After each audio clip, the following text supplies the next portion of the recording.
President Obama, Vice President Biden, and the Joint Chiefs of Staff Chairman General Dempsey paid tribute to outgoing Defense Secretary Chuck Hagel Wednesday in a farewell ceremony at Fort Myer in Virginia. This event is 45 minutes.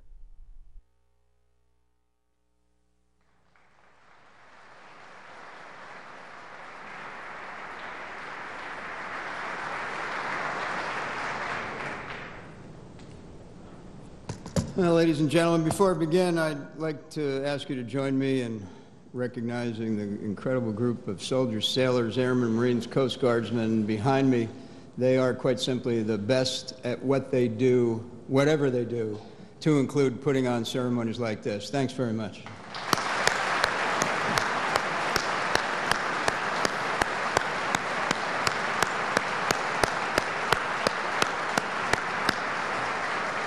And Mr. Secretary, I couldn't help thinking as the national anthem were playing, I wouldn't hazard a guess how many times you've heard that song played, but I hope you know that today it was played for you, and I hope it provides for you a lasting and enduring and special memory of your time in service of your country. Mr. President, Mr. Vice President, Secretary, Mrs. Hagel, distinguished guests, men and women of America's armed forces, good afternoon. It's an honor to be here to thank Secretary Hagel for his service to our nation, and what an incredible and remarkable career of service it has been. It began 48 years ago when the local draft board called in 20-year-old Charles Timothy Hagel and said, "Young man, you've got 6 months to get back in college or you're going to be drafted into the Vietnam War." To which the young Hagel replied, "Well, I tried college, 3 colleges actually, and let's just say it wasn't in the best interest of those academic institutions to keep me. So I think the best thing for me is actually to go into the Army. But frankly, it may not be the best thing for the Army." Now, he recounted that himself in the oral history that is being accumulated at the Smithsonian on the Vietnam War. So instead of being drafted, he volunteered on the spot to serve his country in war, just as his grandfather had done in World War I and his father in World War II. That same sense of responsibility, sense of commitment to our country, and genuine sense of humility characterized his leadership as our Secretary of Defense.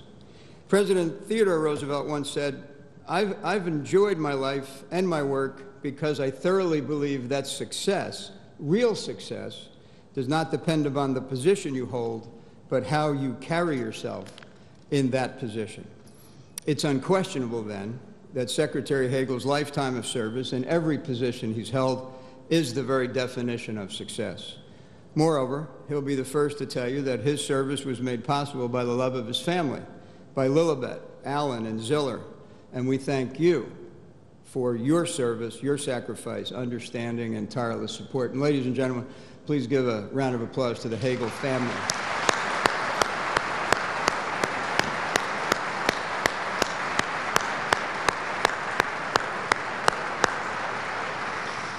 On this day in history, 55 years ago today, the Dallas Cowboys joined the National Football League. Now, as a Giant fan, I consider this a day of great sadness.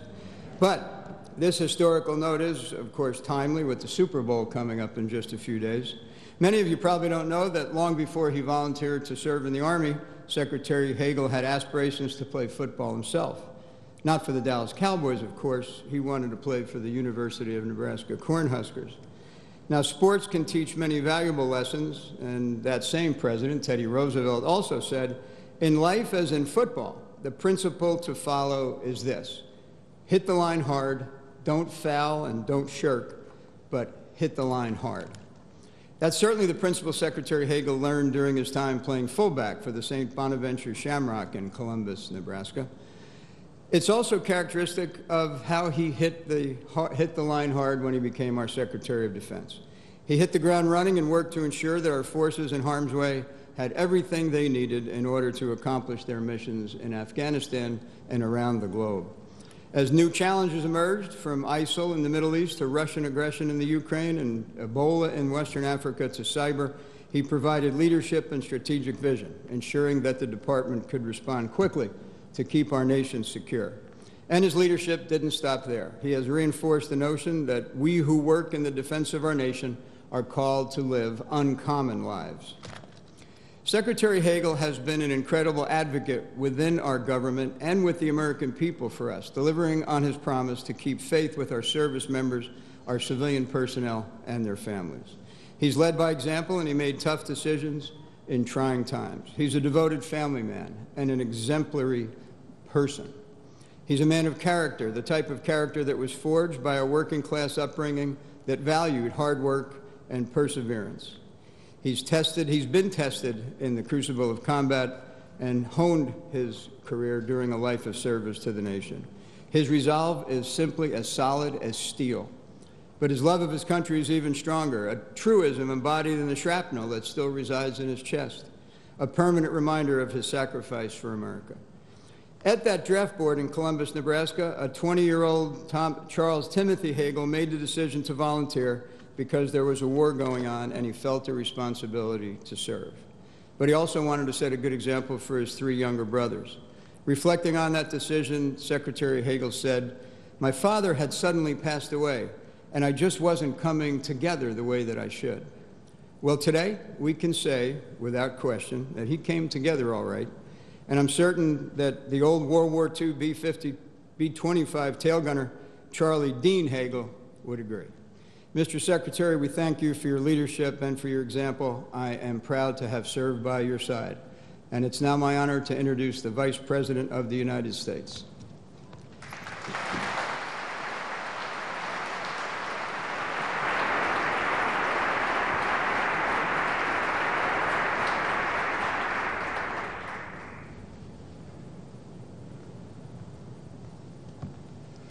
Mr. President, Chairman Dempsey, Lilibet, and Ziller, I know it's been hard raising your father and your husband, but you've done a pretty good job.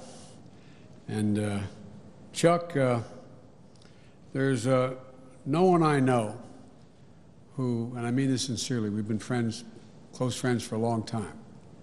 There's no one I know who better fits the standard that President Kennedy set out for our generation when he said, "Our success or failure will be measured by the answer to 4 questions. Were we truly men of courage? Were we truly men of judgment? Were we truly men of integrity? Were we truly men of dedication?" Well, Chuck, there's a lot more than your physical courage that I admired. It's your moral courage and political courage. You have more of that than about anyone I've ever served with in all the years I've served in the United States Senate as Vice President. And Chuck, you're a man whose judgment and counsel I've always sought, to your chagrin sometimes. During our 12 years together in the Foreign Relations Committee, the many tens of thousands of miles we traveled around the world into northern Iraq at a time when before we went in, and excuse me, Mr. President, I'll tell a quick story. We wanted to go into Erbil, and we couldn't figure out how to get there. This is before the wars commenced, and so the Turks decided to let us through, and we were on the border, and they decided to stick us in a car with a guy who looked like something out of one of these modern day road warrior movies. We were both sitting in the back seat. They told us for a couple-hour drive, make sure you lie down in the seat as often as you can because you don't want to be seen. And I remember Chuck saying, you know, I'm worried about my mom. We're riding through the mountains of in northern Kurdistan, and you were on the phone. You got the cell phone and called your mother. But it's a pretty interesting fellow, Mr. President, who's on an important mission, but never forgets what was important to him. You know, and your integrity, Chuck, is something that everyone in the United States Senate with whom you worked, everyone in the previous administrations you worked with, recognized, and it's recognizable immediately. You always mean what you said what you mean, and in my neighborhood and yours, a promise made is a promise kept. You cannot find anyone who's ever known you where you have ever not kept whatever commitment you've made. And your dedication to this country and your family goes without having to even make reference to. And Chuck, your experience as a fellow warrior to all your comrades here has established an unusual bond between you and enlisted troops. I remember we were down in Basra. Everybody else was talking to the generals, and I look around, where are you? You're over climbing in a Humvee with 2 sergeants, asking them well, what's going on, what the problem is. I remember us being in Baghdad. I remember us being in Afghanistan.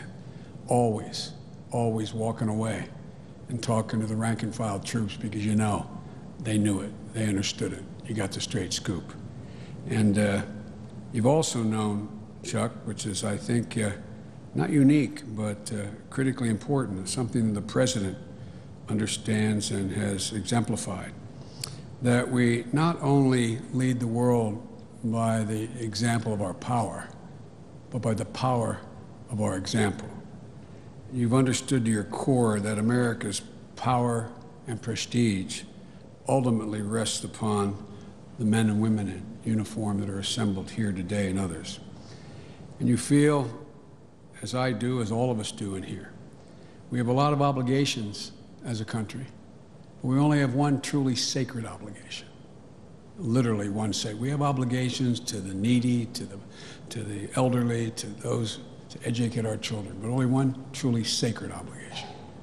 And that is equip those who we send to war and care for them and their families while and when they come home from war. And no one has been more committed to fulfilling that obligation than you. Chuck, I'm truly going to personally miss you. I'm going to miss your presence here. And I'm sure, though, that no one in this auditorium misunderstands the depth of your service, the sacrifices you made, and the friendships you made. And so, Chuck, thank you for all you've done. And a point of personal privilege, you used to say in the Senate, all you've done for me, all you've done for the country. I'm proud to call you a friend, and I'm proud to stand by you as a Secretary of Defense about to retire. And as the President said, being from Nebraska, you could have been the Secretary of Agriculture. You wouldn't have gotten any of this. No. Congratulations, Chuck. I wish you and Lilibet and Ziller and Alan all the very, very best. Thank you.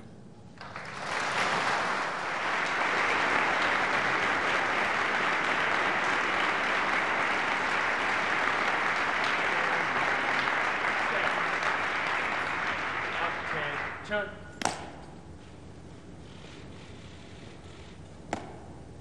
Honor guard. Halt. Attention.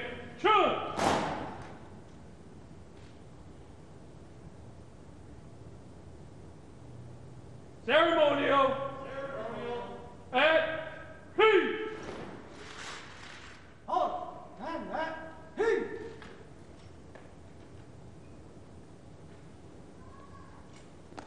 Staff. Ceremonial. At peace. Ladies and gentlemen, the President of the United States.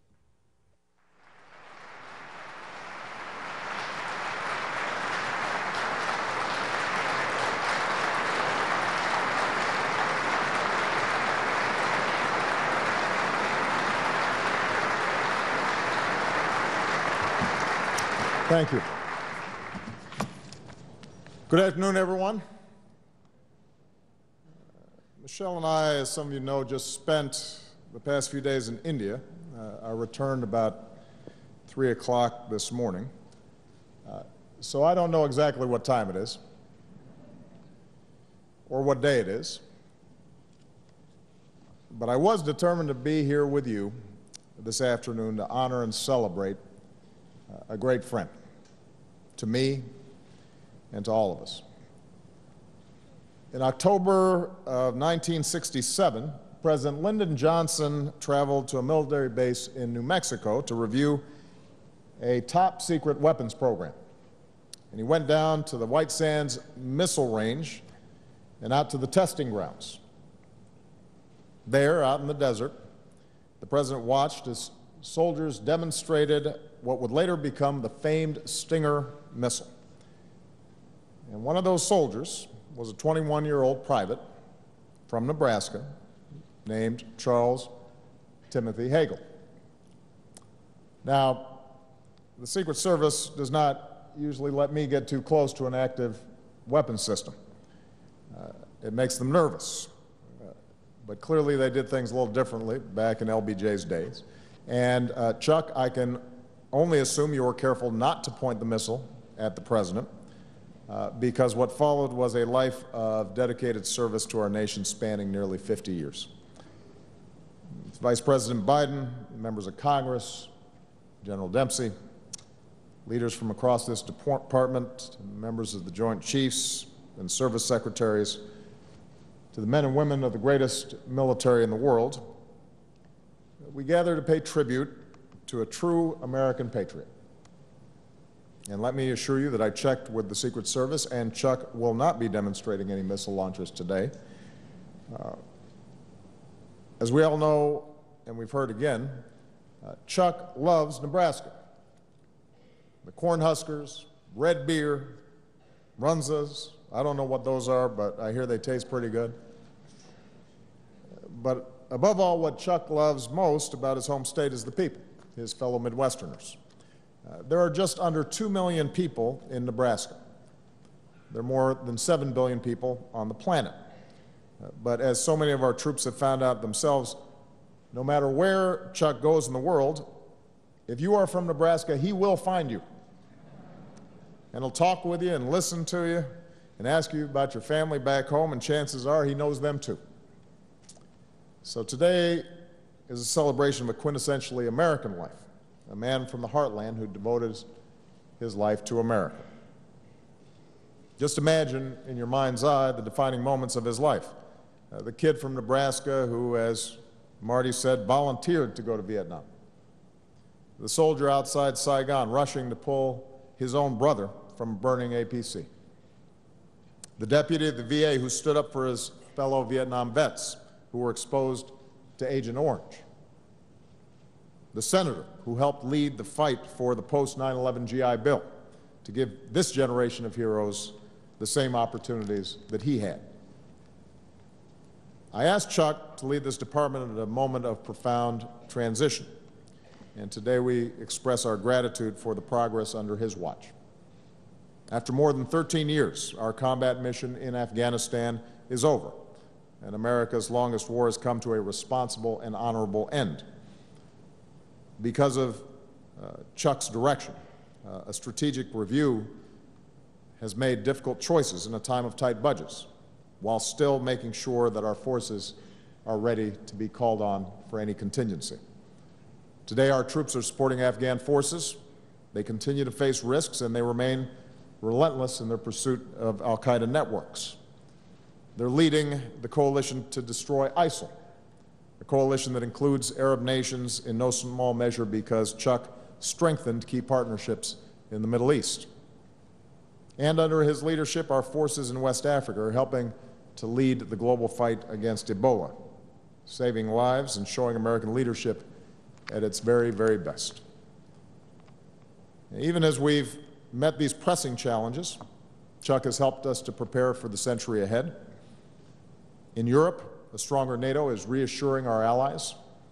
In the Asia-Pacific, one of my foreign policy priorities, Chuck helped modernize our alliances, strengthen partnerships, bolster defense posture, improve communications between the United States and Chinese militaries, all of which helps to ensure that the United States remains a strong Pacific power. Because Chuck helped build new trust, we'll expand our defense cooperation. I just demonstrated during my visit there the degree to which that partnership is moving in a new direction. That's partly attributable to work that Chuck did. And the reforms he launched will help make this department more efficient and innovative for years to come. Thanks to Secretary Hagel's guiding hand, this institution is better positioned for the future. But Chuck, I want to suggest today that perhaps your greatest impact, a legacy that will be felt for decades to come, has been your own example. It's not simply that you've been the first enlisted combat veteran and the first Vietnam veteran to serve as Secretary of Defense. It's how your life experience, being down in the mud, feeling the bullets fly overhead, has allowed you to connect with our troops like no other secretary before you. You've welcomed our junior enlisted personnel to lunch in your office and made them feel at home. And they told you what was really on their minds. When you spoke to our newest sergeant majors about the true meaning of leadership and responsibility, they knew they were learning from one of their own. And in those quiet moments, when you've pinned a Purple Heart on a wounded warrior, you were there not just as Secretary of Defense, but as an old Army sergeant who knows the wages of war and still carries the shrapnel in your chest. Now, these aren't fleeting moments. They reflect the driving force of Chuck Hagel's service, his love of our troops, and his determination to take care of them after more than 13 years of war. Today, our military hospitals are getting stronger. Our women are more integrated into the force than ever before. We're making progress in combating sexual assault. We'll bring home the remains of fallen heroes faster, and more Vietnam veterans will finally be eligible for the disability pay they deserved all along. And Chuck, that's because of you. That's part of your legacy. Of course, I'm grateful to Chuck on a very personal level. Exactly 10 years ago this month, I joined you in the United States Senate, along with the Vice President. I was new and green. You were a veteran legislator. I was the student, and you shared some of the lessons of your service. I was young, and you were, well,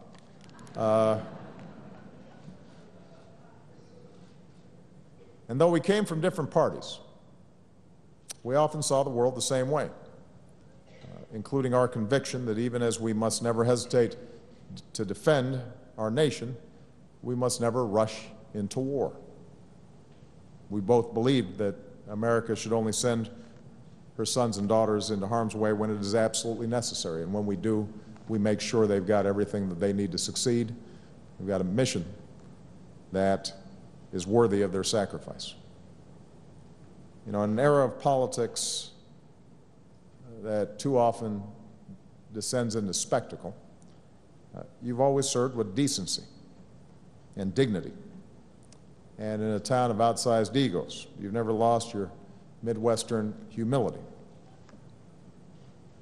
You've always been frank and honest and said what you thought. And I have so profoundly benefited from that candor. You represent a tradition of bipartisanship in national security that we need more of today. And Joe Biden reflects that. I see Dick Lugar in the stands. He reflects that. That's when we're at our best. From sergeant to secretary, you've always been guided by one interest: what you believe is best for America. And I thank you for your friendship and your counsel, and all of us thank you for your character and your integrity. Of course, nobody serves alone. Lilibet, Alan, Ziller, thank you for sharing your husband and father with us, and for the sacrifices that your family's made for all of ours. And Chuck, since our lives are so often the reflection of those closest to us, today I also want to acknowledge the service of your brother Tom, the World War II service of your father Charles, the sacrifices of your late mom, Betty, who worked day and night to raise her 4 sons. We salute this American family. Our men and women in uniform here today, those who stand where Chuck once stood, they don't ask for much. They volunteered. They accept the risks that come with military service. But they do ask this: that this nation take care of them as well as they've taken care of us. That we provide them with the resources to do their jobs, and meet the missions that we ask of them. After all that they've given for us, after all that they've sacrificed, they have the right to expect that we will meet our obligations as well. And that's my duty as Commander-in-Chief, and this will be the work of my nominee to be the next Secretary of Defense, Mr. Ash Carter. This must be the work of all of us, as Americans grateful to those who serve in our name. And that's the story of Chuck Hagel's life. I'll close with a story that came about last year. I was going to tell the story about when we were traveling in Iraq, and Chuck wore these pair of sort of hush-puppy bedroom slipper shoes out into the desert, and the flaps started opening up and his toes were sticking out, but I'm going to skip that story. He then ended up buying me a pair, which I have never worn, I'm proud to say. This is a different story. One day last year, I was in the Oval Office, and Chuck came in for what I thought would be our regular weekly meeting, but he had a guest, and he introduced us. His name was Jerome "Skip" Johnson, friendly guy, grandfather, and he was from my hometown of Chicago. And Chuck explained that Skip, Lieutenant Johnson, had been his platoon commander in Vietnam, but they had lost touch until Chuck tracked him down. This was the first time they had reunited in nearly 50 years.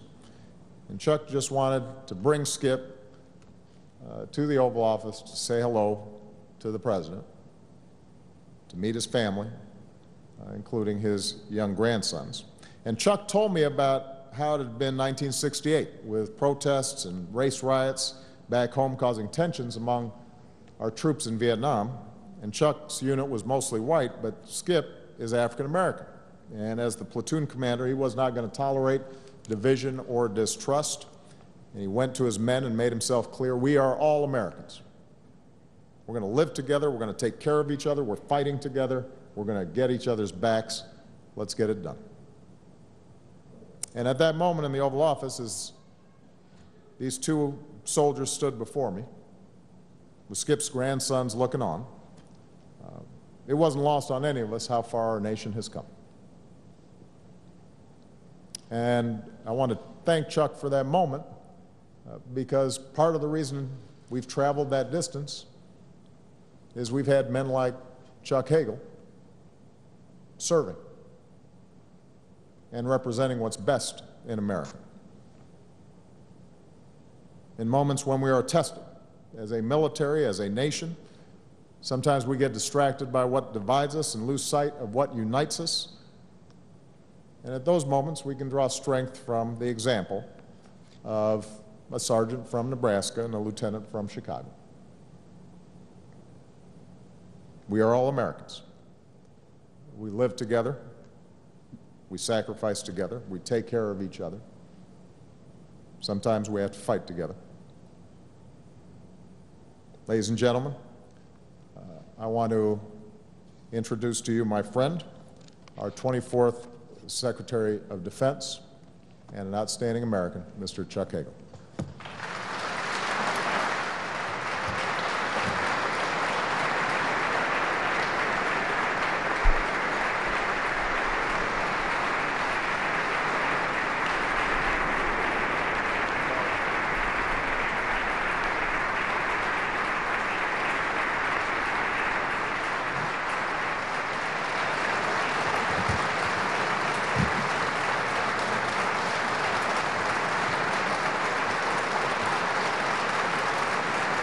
Thank you.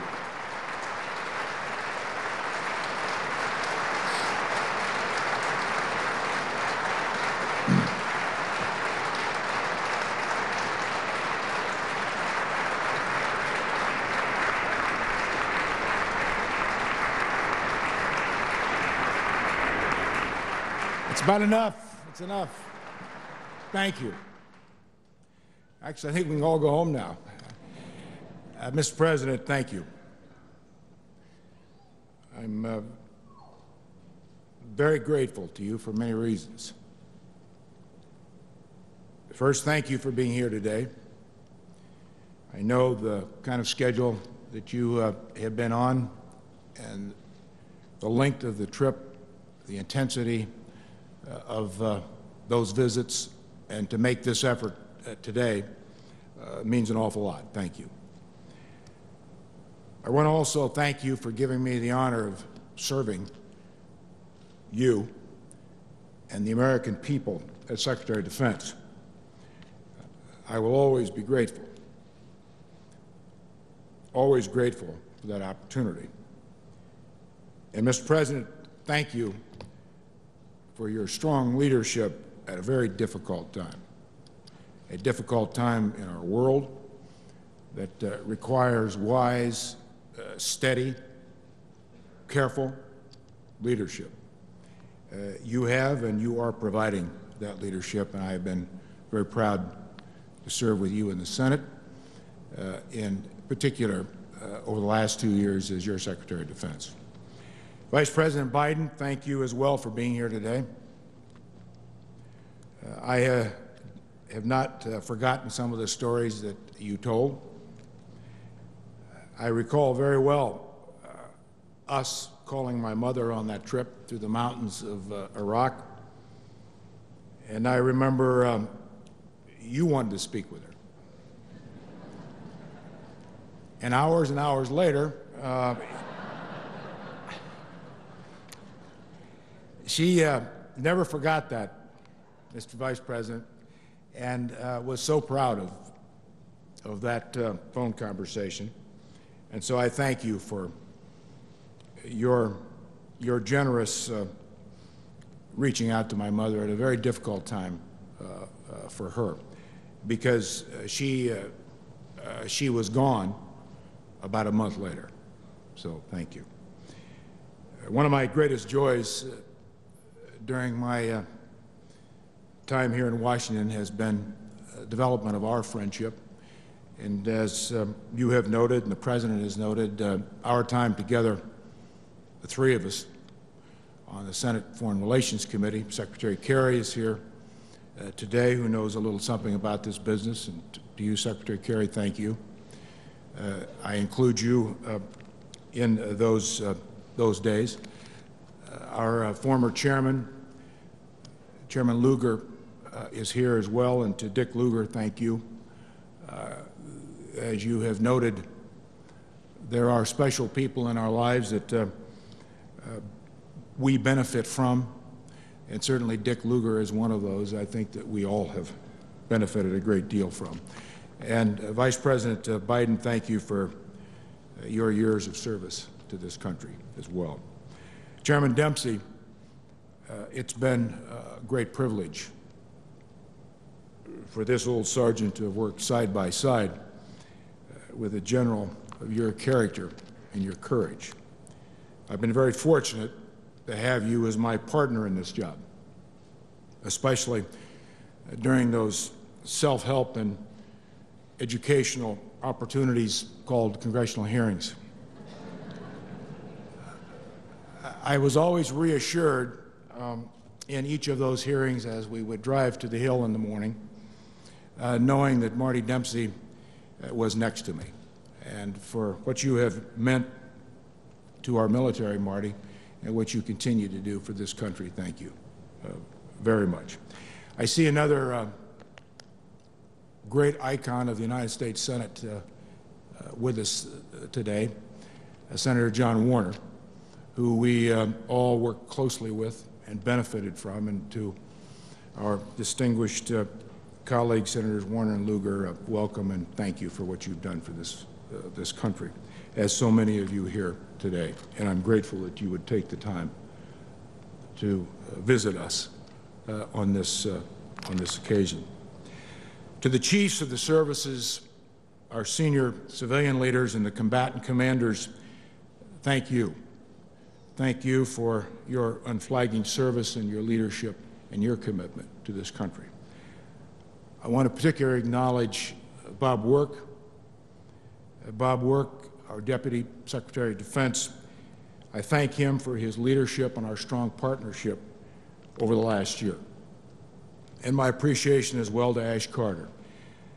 for Ash's service and his partnership during my first year at the Pentagon, and for his continued commitment to public service. And my heartfelt thanks to my security and advanced staff. Each of you played critically important roles for which my family and I will always be grateful.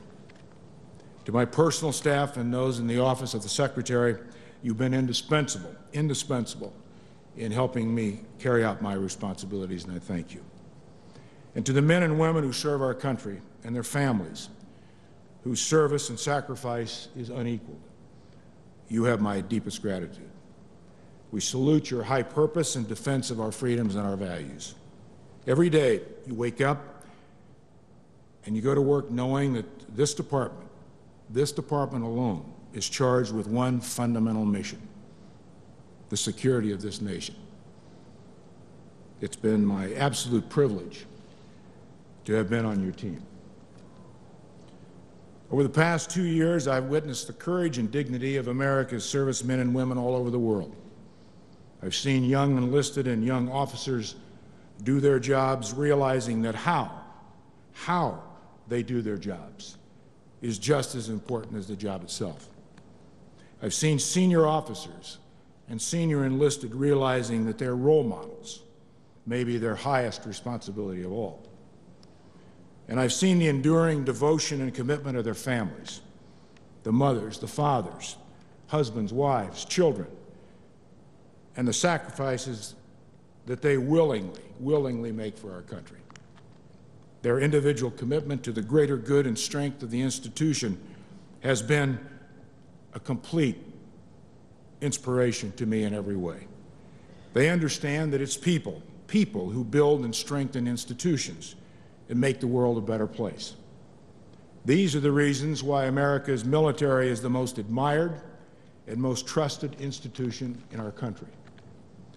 We must always protect that confidence and trust by our conduct and our performance, continuing to hold ourselves and each other to the highest standards of professionalism and personal behavior. As I will soon leave this job that I have cherished for the last 2 years, I want you all to know that the things that I have most respected and most admired are your dignity, your courage, and your dedication. The opportunity to have been part of all this is something I could not have imagined when I joined the Army 48 years ago. No high office with responsibility is easy, as everyone in this room knows. But with each difficult challenge comes the satisfaction of knowing that you are like Teddy Roosevelt's man in the arena, slugging it out, doing what you believe, doing what you like, and doing it your way. And recognizing that it's not the critics who count or change the world or make the world better. Rather, it's those who are willing to work very hard toward building a better world. We live in a complicated and defining time. The men and women who have devoted their lives to America's security are the architects of this new 21st century world. They're building onto the great legacies and foundations that have been laid by those who have gone before them. We've made mistakes. We will make more mistakes. But we hold tightly to one of America's greatest strengths, the capacity and the constitutional structure that allows us to self-correct. We can change systems, right wrongs, solve problems, and start over. But we must get the big. We must recognize that there is not an immediate answer to every problem. Some problems require evolving solutions that give us the time and the space to adjust and the patience to seek higher ground and lasting results. Our world, captive to immediacy, uncertainty, and complexity, is not moving toward less complicated problems, but rather toward more global challenges rooted in historic injustices and conflicts. In this dynamic environment, we need to prioritize and focus on how to build greater partnership capacity around the world with our partners, to help solve problems through coalitions of common interests that help build opportunities and create hope for all people.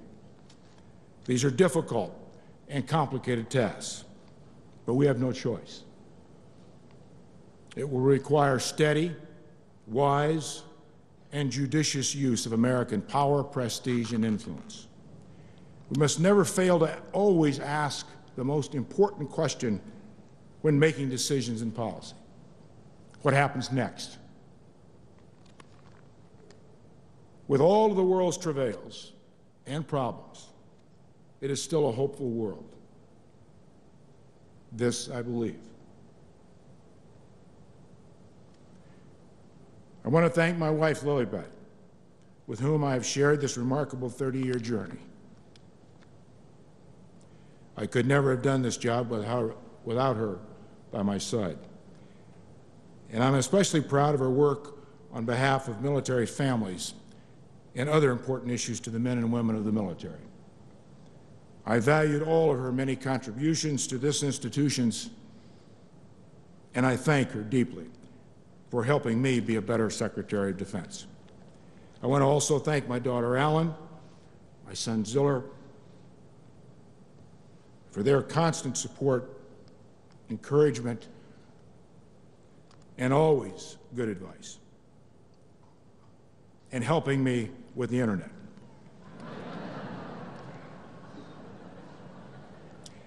And recognizing and allowing me to take inventory in that recognition that I am not near as smart as I thought I was. Those are the humbling experiences of parenthood. Those of us who've had the opportunity to know those days and have that experience and be blessed with that experience know so well. And to my brothers Tom and Mike, who have truly been with me since this train left the station in Nebraska many years ago. Thank you. And one last point. Of all the opportunities my life has given me, and I have been blessed with so many, I am most proud of having once been a soldier. The lessons from my time in uniform about trust, responsibility, duty, judgment, and loyalty to your fellow soldier. These I have carried with me throughout my life. May God bless and keep each of you. Thank you. Thank you. Thank you.